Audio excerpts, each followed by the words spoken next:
Na cidade de Chipre, em 300 a.C., vivia um comerciante muito rico chamado Zenão de Cítio. Enquanto viajava de Fenícia para Pireu, seu barco afundou, juntamente com toda a sua carga. Por causa desse único evento, um evento que estava completamente fora do controle de Zeno ou de qualquer pessoa, esse homem muito rico de repente se tornou pobre num instante. Imagine se você fosse Zenão. Como você reagiria ao ver o trabalho de toda a sua vida sendo levado pelo ralo pela pura força da natureza?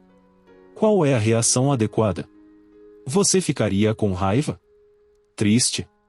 Você sentiria que a vida lhe enganou? Para a maioria de nós, todas essas seriam reações normais, mas não para Zenão, o pai do estoicismo. Uma pequena mudança dura uma eternidade, e uma pequena reformulação do seu modo de pensar pode desencadear mudanças maiores e mais impactantes mais adiante. O cerne do estoicismo é a própria definição de aceitação e indiferença. Depois de ler as obras de Sócrates e outros grandes filósofos, Zenão criou e ensinou o estoicismo. Segundo Zenão, embora não tenhamos muito controle sobre o que nos acontece, temos controle sobre como isso nos afeta, e devemos usar esse controle com grande efeito. Em vez de chorar pelo leite derramado, ou nesse caso, bens afundados, Zenão se concentrou em manter a sua compostura diante da situação, permanecendo calmo e neutro, apesar de seu predicamento. Hoje, as pessoas inadvertidamente veem os estoicos como pessoas que não podem ser quebradas, pessoas que não se entregam frequentemente a extremos emocionais, passando por coisas como acessos de raiva ou crises de ansiedade. Mas a ideia original por trás do estoicismo era muito mais do que isso. Em vez de apenas uma maneira de descrever pessoas que são inemocionais, o estoicismo era uma forma de ver, descrever e entender o mundo. Era um modo de vida, e esse modo de vida durou séculos. A filosofia estoica pode ser aplicada a situações hoje da mesma forma que foi aplicada há milhares de anos atrás, e seus benefícios são igualmente impactantes. O estoicismo nos permite processar essas emoções negativas provenientes de experiências negativas e transformá-las em pensamentos que nos dão uma perspectiva única do mundo. A perspectiva é tudo, e cada pessoa no mundo tem experiências diferentes, e portanto, diferentes perspectivas sobre as coisas. Uma vez que os estoicos se reuniam, discutiam e ensinavam filosofia em um lugar público, sua filosofia geral era amplamente conhecida. Eles acreditavam que os princípios estoicos poderiam beneficiar grandemente qualquer pessoa, e por isso não fazia sentido esconder esse conhecimento atrás das quatro paredes de uma escola ou dos pátios de um palácio. Como resultado, todos, desde escravos até imperadores, podiam aprender e se tornar estoicos, e assim o fizeram.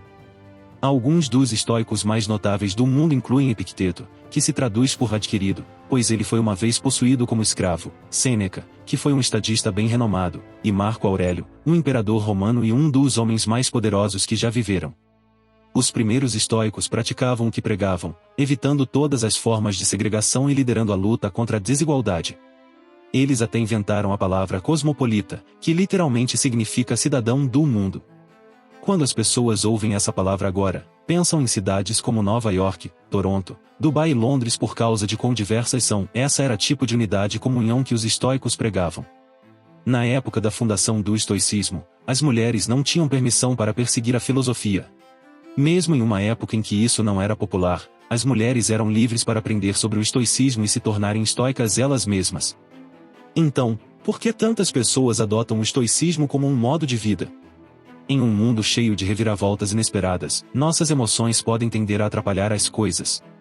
Na realidade, não ficamos tristes porque coisas ruins nos acontecem, ficamos tristes porque coisas ruins inesperadas nos acontecem. A chuva é uma coisa boa. Ela ajuda a regar nossas plantas, fornece água para o gado e mantém a temperatura fresca e úmida. Mas a verdade é que, quando aquela nuvem escura te pega desprevenido sem um guarda-chuva, nunca é uma boa experiência. Então, por que não começamos a chorar assim que começa a chover? É porque, embora a situação seja ruim, aprendemos a esperar pela chuva. É algo inevitável, não podemos controlar o clima, embora seja ruim, a chuva passa e a luz retorna. O estoicismo nos ensina que, da mesma forma, devemos esperar que tudo de ruim que pode acontecer, acontecerá. Imagine o pior resultado e sinta-se contente sabendo que ele poderia acontecer.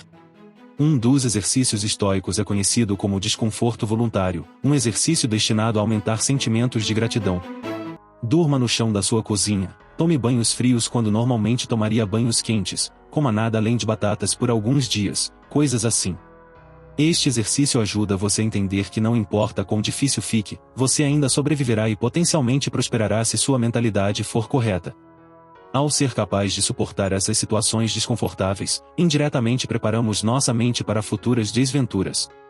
Com o estado atual do mundo onde anúncios são constantemente empurrados goela abaixo, somos levados a acreditar que se não tivermos a próxima melhor coisa, se não parecermos de certa maneira ou se não ganharmos uma certa quantia de dinheiro, nunca seremos felizes. Essa mensagem é agora mais importante do que nunca. Entramos no mundo sem saber muito de nada. Crescemos aprendendo coisas em casa, na escola e observando o mundo por nós mesmos. A questão é, precisamos internalizar todo esse conhecimento? Se o fizermos, poderíamos, sem saber, estar estabelecendo expectativas irreais para nossas vidas, deixando-nos, no final, desapontados e insatisfeitos. Não é assim que se deve viver. Em vez disso, deveríamos nos concentrar em nos melhorar, por nós mesmos. Devemos fazer coisas por nós mesmos, e somente por essa razão. Vincular qualquer esperança externa ou apego secundário às ações que tomamos quase sempre leva à decepção. Na maioria das vezes, acabamos tentando preencher esse vazio com coisas externas. Gastando todo o seu dinheiro em um carro de luxo, uma casa ou até mesmo começando uma família. Às vezes fazemos todas essas coisas pelo seu valor externo, e não pelo seu valor interno. Mas o estoicismo ensina que, se você abordar a vida dessa maneira, coloca sua felicidade nas mãos de forças externas, forças que podem sempre falhar. Carros quase sempre quebram, desastres naturais destroem cidades inteiras e as taxas de divórcio aumentam a cada ano.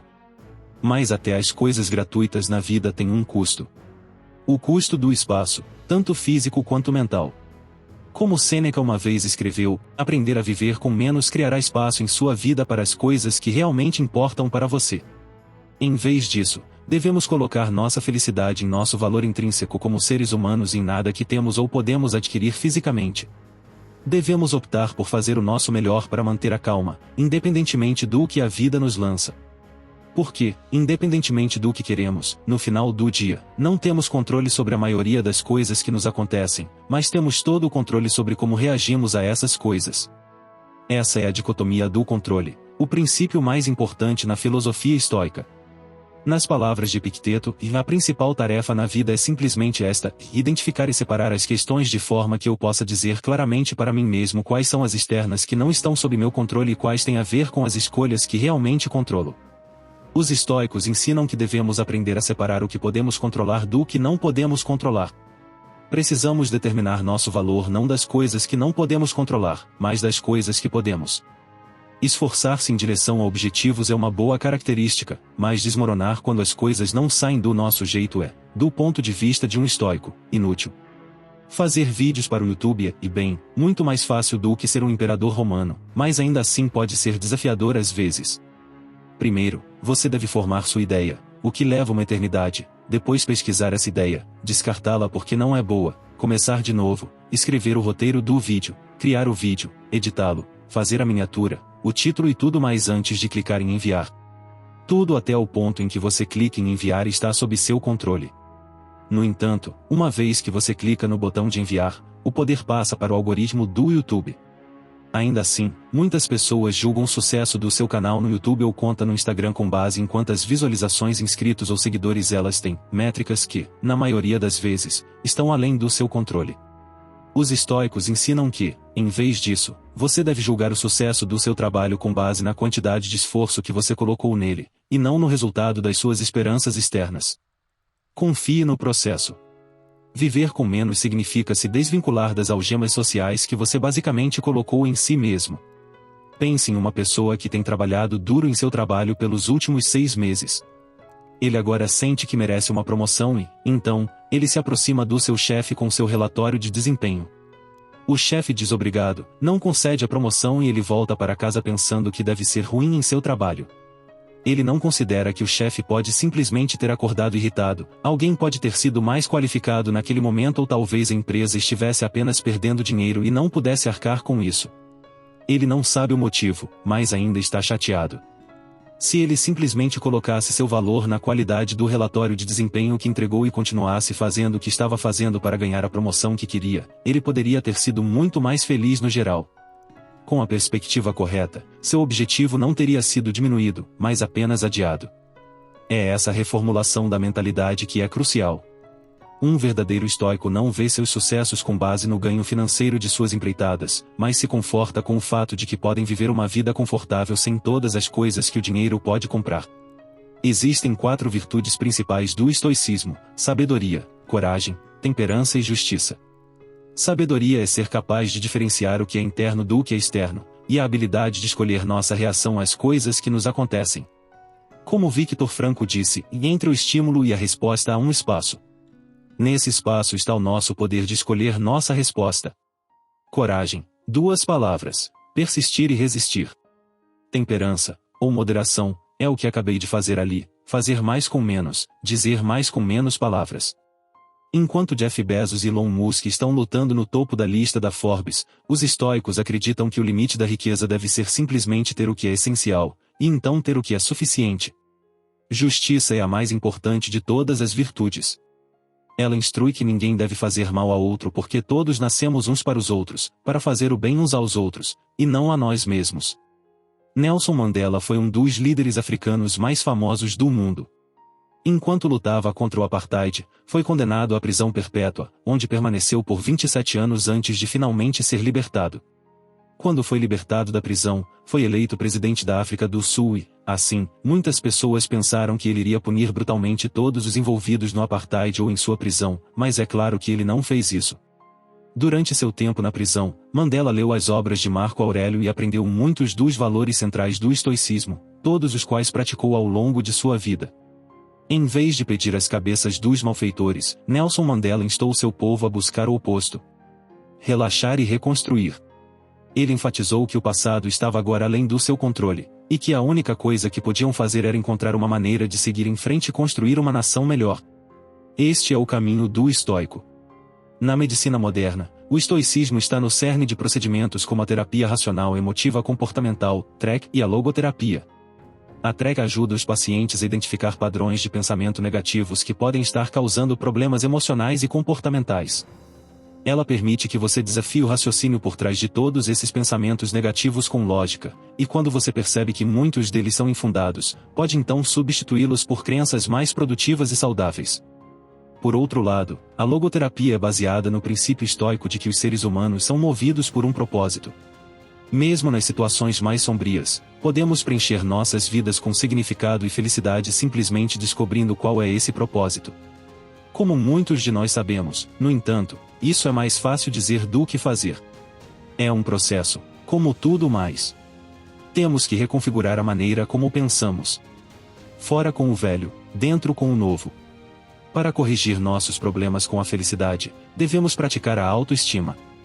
Redirecionando nossa definição de valor para as coisas que podemos controlar, podemos parar de nos fixar nas coisas que não podemos controlar e, no geral, podemos levar uma vida muito mais feliz e plena. O estoicismo nos ajuda a navegar através das tempestades passadas e presentes para águas mais calmas e pacíficas. E se nosso navio afundar e todos nós nos afogarmos, podemos encontrar paz no fato de que vivemos uma boa vida, embora não tão longa quanto esperávamos. Porque lembre-se, tudo tem um fim.